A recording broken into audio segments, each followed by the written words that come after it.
1438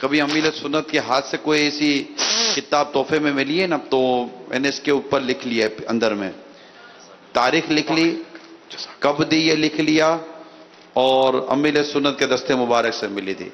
تو اب کبھی بھی اس کتاب کو میں دیکھتا ہوں تو مجھے وہ وقت، وہ لمحہ، وہ گھڑی عموماً یاد آ جاتی کہ کس وقت امیل سنت نے عطا فرمائی تھی. تو یہ ایک یادگار چیزیں ہوتی ہیں جو لکھی جاتی ہیں، اور یہ لکھا ہوا بہت یاد آتا ہے. اور یاد رمضان قائم رکھنے کے لیے ایک پینافلیکس بھی مکتبۃ المدینہ نے جاری کیا ہے.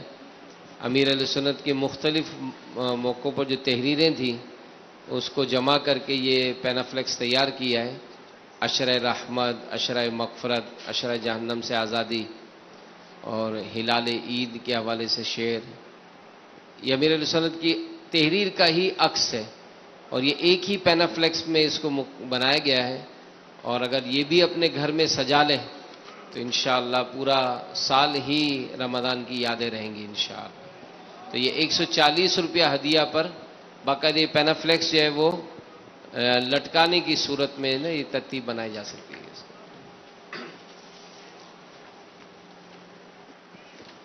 والدین کا انتقال ہو جاتا ہے اور اولاد کو احساس ہوتا ہے کہ ہم ان کا حقوق ادا نہ کر سکے. سنا ہے کہ صلاۃ الاوابین ادا کرنے سے یہ حقوق ادا ہو جاتے ہیں. کیا یہ درست ہے؟ اور یہ نماز کب اور کس طرح پڑھنی چاہیے؟ جزاک اللہ خیر. صلاۃ الاوابین ہو رہے، صلاۃ الوالدین ہو رہے انشاءاللہ وہ تراویح کے بعد آج رات میں. اب ٹائم پورا ہو گیا.